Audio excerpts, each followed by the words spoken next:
भगवत कृपा उपस्थित आहे। आपण सर्व मिळून एकत्र एका भगवंताला बाबाला प्रणाम करूया। भगवान बाबा हनुमान जी को प्रणाम। महान त्यागी बाबा जुमदेव जी को प्रणाम। परमात्मा एक। भगवान बाबा हनुमान जी को प्रणाम। महान त्यागी बाबा जुमदेव जी को प्रणाम। परमात्मा एक। भगवंत प्राप्ति करता निष्काम कर्मयोग साधना करता परम पूज्य परमात्मा एक सेवक मंडळ वर्धमान नगर नागपूर शाखा गोंदियाच्या वतीने आम्हा सर्वांचे सद्गुरू मानव धर्माचे संस्थापक महान त्यागी बाबा जुमदेवजी यांच्या आदेशाप्रमाणे एका भगवंताची मासिक चर्चा बैठक पूरगाव ह्या निवासस्थानी नुकतीच सुरू आहे। ह्या बैठकीमध्ये बुद्धीचे विधाता स्वयं भगवान बाबा हनुमानजी उपस्थित आहेत। बाबाला माझा प्रणाम। तसेच आम्हा सर्वांचे सद्गुरू मानव धर्माचे संस्थापक महान त्यागी बाबा जुमदेवजी उपस्थित आहेत, यांना माझे प्रणाम। तसेच आम्हा सर्वांची आई मातोश्री वाराणसी आई ठुबरीकर उपस्थित आहेत, आईला माझा नमस्कार। तसेच आजच्या चर्चा बैठकीचे अध्यक्ष म्हणून लाभलेले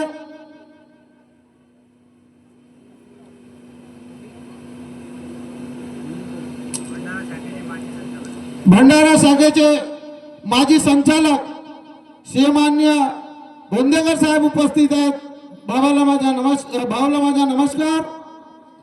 तसे आजच्या चर्चा बैठकीचे उपाध्यक्ष पदावर लाभलेले खमारी परिसरातील मार्गदर्शक श्रीमान्य हेमराजभाऊ लांजेवार उपस्थित आहेत, भावाला माझा नमस्कार। तसेच परमपूज्य परमात्मा सेवक मंडळाचे सचिव माजी सचिव श्रीमान्य सूरजलाल अंबुले साहेब उपस्थित आहेत, भावाला माझा नमस्कार। मंचावर उपस्थित गोंदिया शाखेचे संचालक बोपचेजी उपस्थित आहेत, त्यांना माझा नमस्कार। तसेच मंचावर उपस्थित गोंदिया शाखेचे संचालक श्रीमान्य अंबुले भाऊ उपस्थित आहेत, त्यांना माझा नमस्कार। तसेच परमपूज्य परमात्मा सेवक मंडळ अंतर्गत येणारे सर्व मार्गदर्शक आणि मंचावर उपस्थित सर्व आदरणीय जबाबदार सेवक व या बैठकीमध्ये उपस्थित बाबाच्या कुटुंबातील सर्व सेवक सेविका बालसेवक सेविका व ज्यांच्या कानापर्यंत माझी आवाज जात असेल असे संपूर्ण गावकरी मंडळी, यांना सर्वांना माझा आदरपूर्वक नमस्कार जी। आजच्या चर्चा बैठक संचालक साहेब श्रीमान्य राऊतजी यांना भी माझा नमस्कार जी। संचालक साहेबांनी मला बाबाच्या शिकवणीवर आपले विचार व्यक्त करण्याकरता सांगितले आहे, ती मी भगवंतांनी दिलेल्या बुद्धीप्रमाणे तुमच्या समोर मांडण्याचा प्रयत्न करतो। भगवान बाबा हनुमान जी को प्रणाम। महान त्यागी बाबा जुमदेव जी को प्रणाम। परमात्मा एक।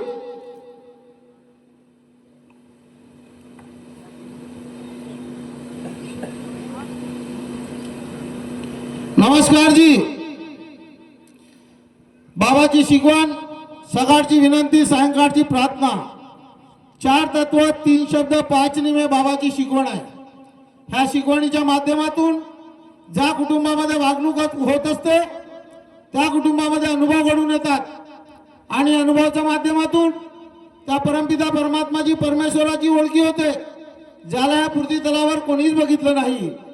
आम्हा सर्वांचे सद्गुरू मानव धर्माचे संस्थापक महान त्यागी बाबा जुमदेवजी यांनी एका भगवंताची प्राप्ती केली आणि ते भगवान बाबा हनुमानजी। भगवान बाबा हनुमानजींनी वेळोवेळी आकारामध्ये येऊन बाबाला दर्शन दिले आणि मार्गदर्शन केले आणि त्यांनी सांगितलं की सर्व मी नाही, सर्व मी नाही, सर्व तो परमपिता परमात्मा परमेश्वर आहे, त्याचा काही आकार नाही, तो निराकार आहे आणि तो प्रत्येक जीवजंतू प्राण्यांमध्ये विराजमान आहे। जेव्हा बाबाला जाणीव झाली की तो परमपिता परमात्मा परमेश्वर प्रत्येक जीवजंतू प्राण्यांमध्ये विराजमान आहे, तेव्हापासून बाबांनी कधी कुणाला आपल्या पाया लागू दिलं नाही आणि आदेश लावला की ह्या मानव धर्माच्या कोणत्याही सेवक सेविका बालसेवक सेविकांनी कधी कुणाच्या पाया लागू नये। बाबाचं म्हणणं होतं, एक आत्मा दुसऱ्या आत्माच्या समोर झुकली तर परमात्माचा अनादर होतो, म्हणून बाबांनी आपल्याला देवर आठ ठेवून नमस्कार घ्यायला सांगितलं आणि त्या नमस्कारामुळे आज आपल्या जीवनामध्ये खूप चमत्कार घडले। आपण या मानव धर्मामध्ये येण्याच्या अगोदर खूप दुःखी होतो।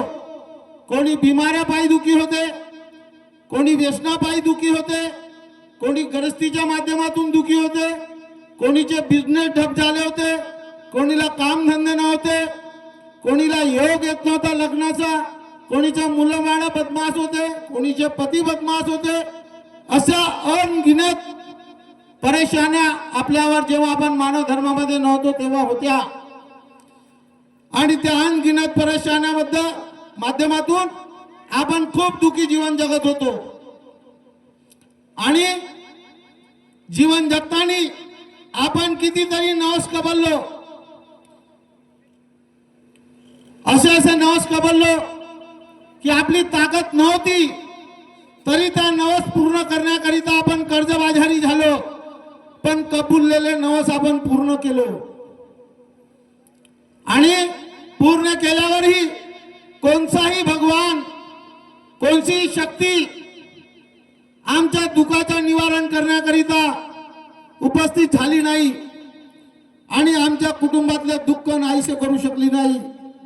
दुःखमय जीवन जगताना धन्य ते परमपिता परमात्मा परमेश्वर आणि धन्य ते आमचे सद्गुरू महान त्यागी बाबा जुमदेवजी, ज्यांनी ह्या कलियुगामध्ये एका भगवंताची प्राप्ती स्वतःच्या कुटुंबाकरिता, कुटुंबाचे दुःख दूर करण्याकरिता प्राप्त केली होती। परंतु आमच्या त्या सद्गुरू महान त्यागी बाबा जुमदेवजीचा जन्म जनकल्याणकरिता झालेला होता, म्हणून त्यांच्या मनामध्ये त्या परमेश्वराने अशी बुद्धी घालली की त्यांना विचार पडला की माझा कुटुंब एवढा दुःखी होता, भूतबाधाने ग्रस्त होता, एक शिटी वाढली का जीव जात होता, असे दुःख ह्या परमेश्वरी शक्तीने माझ्या कुटुंबातले दूर केले। जर हे दुःख ह्या जगामध्ये जेवढे गोरगरीब दुःखी कष्टी मानव आहेत त्यांच्या प्रयत्न जर त्यांच्यापर्यंत जर हे शक्ती पोहोचली तर तेही माझ्या कुटुंबासारखे सुख समाधानीमध्ये जीवन जगू शकतात।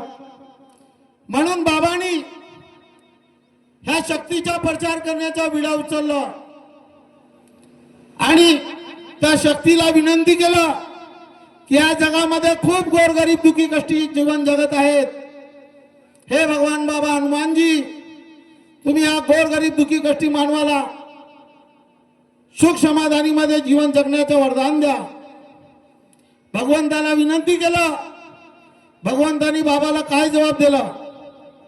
हे मानव, भला कि तूने मुझे प्राप्त किया हो, भला कि तूने मुझे प्राप्त किया हो, पर मैं मानव पे कदापि विश्वास नहीं करता। मानव ये बेईमान है।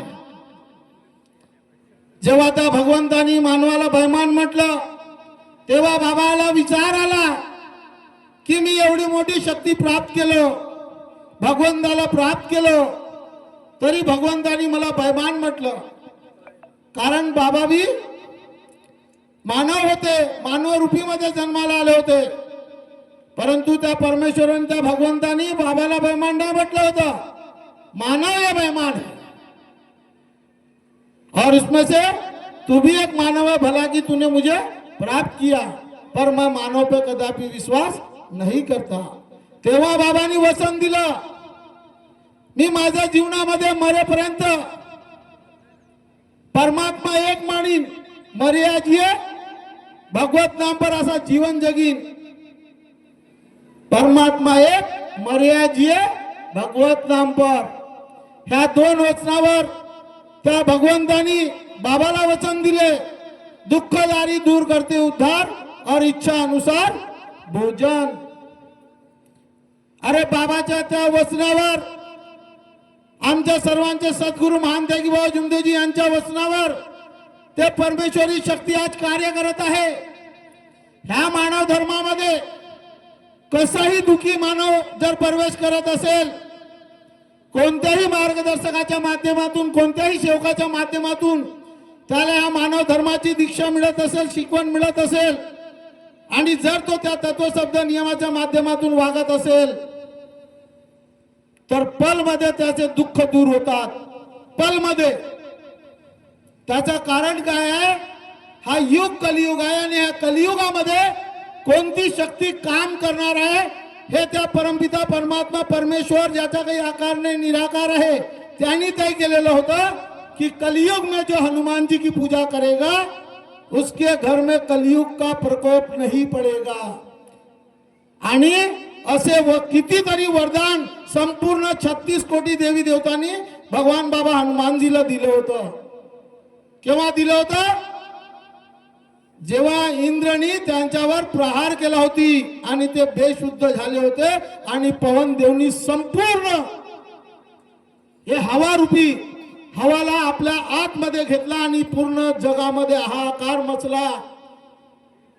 तेव्हा संपूर्ण देवी देवता मजबूर झाले आणि त्याला शुद्धमध्ये आणलं हनुमानजीला, भगवान बाबा हनुमानजीला. आणि त्या काळामध्ये संपूर्ण देवी देवतांनी भगवान बाबा हनुमानजीला वरदान दिलं कि जहां आपकी पूजा होगी वहां कोई भी विपरीत शक्ति, काल्पनिक शक्ति कार्य कर नहीं सकती. इसीलिए याकरिता आज या मानव धर्मामध्ये आलेल्या सेवकांवर कसल्याही प्रकारची काल्पनिक शक्तीचा असर होत नाही. होते का? कोणीवर झाला आहे का? आणि जर झाला असेल तर त्या व्यक्तीने स्वतःच्या चुकाकडे लक्ष द्यावं की मी बाबाच्या दिलेल्या तत्वशब्द नियमाने वागतो का? बाबांनी जो आपल्याला सांगितलं त्या शिकवणीप्रमाणे चालतो का? माझ्या कुटुंबामध्ये सत्य मर्यादा प्रेम आहे का? माझ्या पत्नी पतीमध्ये एकता आहे का?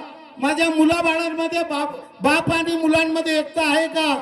हे आपल्या कुटुंबामध्ये लक्ष देणं गरजेचं आहे. आणि हे संपूर्ण गोष्टी सत्य मर्यादा प्रेम ज्याच्या कुटुंबामध्ये असेल ते शक्ती त्याच्या कुटुंबामध्ये प्रवेश करते आणि त्याच्या शब्दावर कार्य करते. परंतु आज कुठं ना कुठं पाहण्यात येते की आपल्या कुटुंबामध्ये एकता नाही, बाप बेट्यामध्ये एकता नाही, सासू सुनामध्ये एकता नाही. म्हणून आपल्याला अनेक वाले काही लोक नाव ठेवतात कि यह मानव धर्म वाले माँ बाप को पूछते नहीं, माँ बाप की पूजा करते नहीं, इनको रामदेव प्रतापगढ़ कहीं तीर्थ स्थान पे लेके जाते नहीं. अशा विचार करणाऱ्या व्यक्तींसाठी ज्यांच्या कानापर्यंत माझी आवाज जात असेल त्यांच्यासाठी मी सांगणं इच्छितो की या मानव धर्मामध्ये माँ बापाची पूजा त्या तीर्थस्थानावर नेऊन करण्यात येत नाही. मेल्याच्या नंतर काववा बाप बनवत नाही आणि मेल्याच्या नंतर त्यांची राख नदीमध्ये वाहण्याकरिता किंवा कोणत्या मंदिरामध्ये नेत नाही. हा ह्या मानव धर्माचा प्रत्येक सेवक जो बाबाच्या तत्व शब्द नियमाने वागते, ज्याच्या घरी सत्य मर्यादा प्रेम आहे, तो आपल्या आई वडिलाला जिते जी त्यांची इच्छा पूर्ण करते. केव्हा करते? जिते जी, जेव्हा ते जिवंत राहतात त्यांच्या संपूर्ण इच्छा जे असतात तो ह्या मानव धर्माचा सेवक, ज्याच्या घरी सत्य मर्यादा प्रेमाचे आचरण असेल, तो त्या मायबापाची संपूर्ण इच्छा पूर्ण करते आणि मरेपर्यंत त्यांची सेवा करते. मरेपर्यंत त्यांची सेवा करते. ज्या दिवशी ते भगवंतामध्ये विलीन होऊन जातात त्या दिवशी त्या भगवंताचा प्रणाम करून जयघोष करून त्यांना परमेश्वरी शक्तीच्या शुभ कमलामध्ये आपण वाहून देतो आणि त्या रक्षाची राखची आपण पूजा करत नाही. कारण आपल्या मायबापाचा आत्मा निघून त्या परमेश्वरामध्ये विलीन होते आणि त्या परमेश्वराला आपण पूजतो. याचा अर्थच आहे की आपण मायबापाला पूजतो. आमच्या मायबापाची आत्मा कुठे गेली? परमेश्वरामध्ये गेली आणि त्या परमेश्वराची पूजा करणं आपला कर्तव्य, आपला धर्म आहे, आपला सर्व आणि आपला एक पूजा निमित्त आहे. म्हणून ह्या मानव धर्मामध्ये कोणीही आपल्या मायबापाला फेकत नाही. हा मानव धर्माचा प्रत्येक सेवक मायबापाला जिथे जी पूजतो. मेल्याच्या नंतर त्यांची फोटो प्रत्येक सेवकांच्या घरी मिळेल. काही लोक म्हणतात की हे माँ बाप की फोटो लगाते नहीं. अरे तुम्ही जाऊन पहा सेवकांच्या निवासस्थानी, त्यांच्या निवासस्थानी त्यांचे मायबाप भगवंतामध्ये विलीन झाल्यावर फोटो आहेत किंवा नाही आहेत. आमच्या घरीत आहेत, मोठे मोठे फोटो बनलेले आहेत. आम्ही तर आपल्या मायबापाला पूजतो, आजही पूजतो. भगवंताला विनंती केल्यावर, त्यांना नमस्कार घेतल्यावर आम्ही आपल्या आईबाबांना नमस्कार घेतो. कारण भगवंतानी सांगितलंय आई बाबापेक्षा मोठा ह्या मानव जातीसाठी कोणी भगवान नाही. आणि या मानव धर्माच्या सेवकींसाठी पती परमेश्वरच्या पेक्षा मोठा कोणी परमेश्वर नाही. म्हणून ह्या मानव धर्माच्या प्रत्येक सेवक सेविकांनी, बालगोपाळांनी ह्या मानव धर्माच्या शिकवणीकडे लक्ष द्यावं आणि बाबाच्या दिलेल्या तत्वशब्द नियमाचं पालन करावं. आपणही कराल, मीही करीन एवढेच बोलून आपल्या शब्दाला विराम देतो. सर्वांना माझा आदरपूर्वक नमस्कार जी. धन्यवाद सोनवणे साहेब, आपण बोलायचे आभारी, फार सुंदर विचार दिले.